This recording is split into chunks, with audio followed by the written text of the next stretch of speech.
Karya terbesar dalam hidupku, pengorbananmu yang selamatkanku.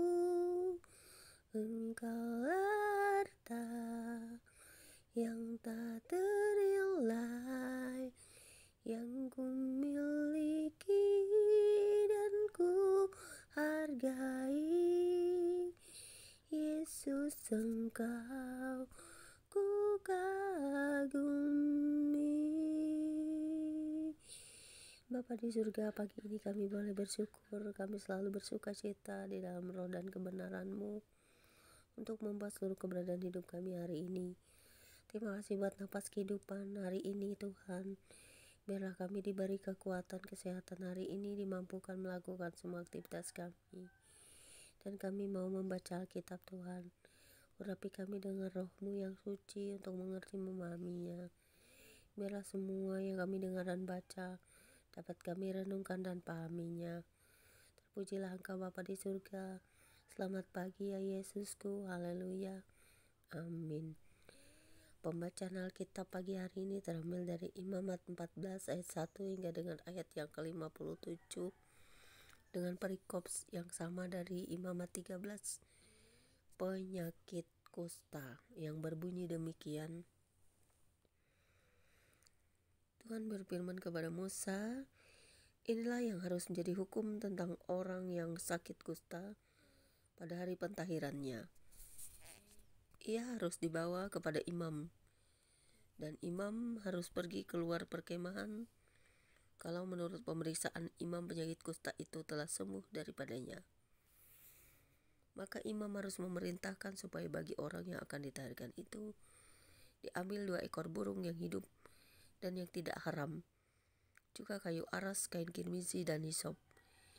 Imam harus memerintahkan supaya burung yang seekor disembelih di atas belanga tanah berisi air mengalir. Tetapi burung yang masih hidup haruslah diambilnya bersama-sama dengan kayu aras, kain kirmizi, dan hisop, lalu bersama-sama dengan burung itu semuanya harus dicelupkannya ke dalam darah burung yang sudah disembelih di atas air mengalir itu.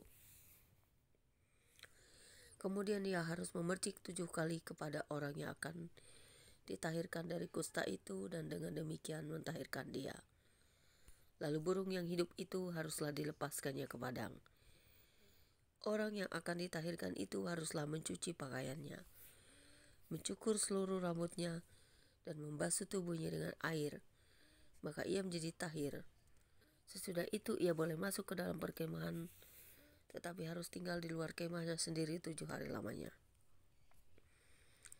Maka pada hari yang ke-7 ia harus mencukur seluruh rambutnya, rambut kepala, janggut, alis, bahkan segala bulunya harus dicukur. Pakaiannya dicuci dan tubuhnya dibasuh dengan air, maka ia menjadi tahir. Pada hari yang ke-8 ia harus mengambil 2 ekor domba jantan yang tidak bercela dan seekor domba betina berumur setahun yang tidak bercela, dan 3/10 epa tepung yang terbaik diolah dengan minyak sebagai korban sajian serta 1 log minyak. Imam yang melakukan pentahiran itu harus menempatkan orang yang akan ditahirkan bersama-sama dengan persembahannya di hadapan Tuhan di depan pintu kemah pertemuan. Dan ia harus mengambil domba jantan yang seekor dan mempersembahkannya sebagai tebusan salah bersama-sama dengan minyak yang 1 log itu, dan ia harus mempersembahkannya sebagai persembahan unjukan di hadapan Tuhan. Domba jantan itu harus disembelihnya di tempat orang menyembelih korban penghapus dosa, dan korban bakaran di tempat kudus karena korban penebus salah. Begitu juga korban penghapus dosa adalah bagian imam, itulah bagian maha kudus. Imam harus mengambil sedikit dari darah tebusan salah itu dan harus membubuhnya pada cuping telinga kanan dari orang yang akan ditahirkan, dan pada ibu jari tangan kanan, dan pada ibu jari kaki kanannya. Imam harus mengambil sedikit dari minyak yang 1 log itu dan menuangnya ke telapak tangan kiri imam sendiri. Ia harus celupkan jari kanannya ke dalam minyak yang di telapak tangan kirinya itu, dan sedikit dari minyak itu haruslah dipercikkannya dengan jarinya 7 kali di hadapan Tuhan. Dari minyak selebihnya imam harus membubuh sedikit pada cuping telinga kanan orang itu, pada ibu jari kanannya, dan pada ibu jari kaki kanannya. di tempat mana darah tebusan salah dibubuhkan. Dan apa yang tinggal dari minyak itu haruslah dibubuhnya pada kepala orang yang akan ditahirkan. Dengan demikian imam mengadakan pendamaian bagi orang itu di hadapan Tuhan. Imam harus mempersembahkan korban menghapus dosa dan dengan demikian mengadakan pendamaian bagi orang yang akan ditahirkan dari kenajisannya. Dan sesudah itu ia harus menyembelih korban bakaran. Kemudian imam harus mempersembahkan korban bakaran dan korban sajian di atas mezbah. Dengan demikian imam mengadakan pendamaian bagi orang itu, maka ia menjadi tahir. Tetapi jikalau orang itu miskin dan tidak mampu, ia harus mengambil domba jantan seekor saja sebagai tebusan salah untuk persembahan ujukan supaya diadakan pendamaian bagi orang itu. Juga 1/10 eba tepung yang terbaik diolah dengan minyak untuk korban sajian dan 1 log minyak. Dan lagi 2 ekor burung tekukur atau 2 ekor burung merpati sekadar kemampuannya. Yang seekor harus menjadi korban menghapus dosa dan yang seekor lagi menjadi korban bakaran. Pada hari yang ke-8 dia harus membawa semuanya untuk pentahirannya kepada imam ke depan pintu kemah pertemuan di hadapan Tuhan. Kemudian imam harus mengambil domba tebusan salah dan minyak yang 1 log itu. Lalu imam harus mempersembahkan semuanya sebagai persembahan unjukan di hadapan Tuhan. Ia harus menyembelih domba tebusan salah dan imam harus mengambil sedikit dari darah tebusan salah itu dan membubuhnya pada cuping telinga kanan orang itu dan pada ibu jari tangan kanan dan ibu jari kaki kanannya. Dan imam harus menuang sedikit dari minyak itu ke telapak tangan kirinya sendiri. Lalu sedikit dari minyak itu haruslah dipercikkan oleh imam dengan jari kanannya 7 kali di hadapan Tuhan. Kemudian imam harus membubuh sedikit dari minyak itu pada cubit telinga kanan dari orang yang akan ditahirkan, pada ibu jari tangan kanannya dan pada ibu jari kaki kanannya, di tempat mana dibubuhi darah tebusan salah itu. Dan minyak selebihnya haruslah dibubuhnya pada kepala orang yang akan ditahirkan, supaya diadakan pendamaian bagi orang itu di hadapan Tuhan.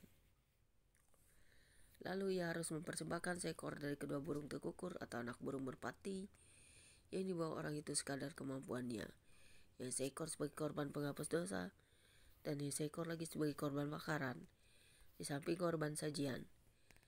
Dengan demikian imam mengadakan pendamaian bagi orang yang akan ditahirkan di hadapan Tuhan. Itulah hukum tentang pentahiran seorang yang kena kusta yang tidak mampu. Tuhan berfirman kepada Musa dan Harun, apabila kamu masuk ke tanah Kanaan yang akan kuberikan kepadamu menjadi milikmu, dan aku mendatangkan tanda kusta di sebuah rumah di negeri milikmu itu, maka pemilik rumah itu harus datang memberitahukannya kepada imam. Ada kelihatan seperti tanda kusta di rumahku, maka imam harus memerintahkan supaya rumah itu dikosongkan sebelum ia datang memeriksa tanda kusta itu, supaya jangan menjadi najis segala yang ada di dalam rumah itu, dan sesudah itu barulah imam datang untuk memeriksanya. Kalau pemeriksaannya tanda pada dinding rumah itu merupakan lekuk-lekuk yang kehijau-hijauan atau kemerah-merahan warnanya yang kelihatan lebih dalam dari permukaan dinding itu, imam harus keluar dari rumah itu lalu berdiri di depan pintu rumah dan menutup rumah itu 7 hari lamanya. Pada hari ke-7 imam harus datang kembali. Kalau menurut pemeriksaannya tanda kusta itu meluas pada dinding rumah, maka imam harus memerintahkan supaya orang mengungkit batu-batu yang kena tanda itu dan buangnya keluar kota ke suatu tempat yang najis.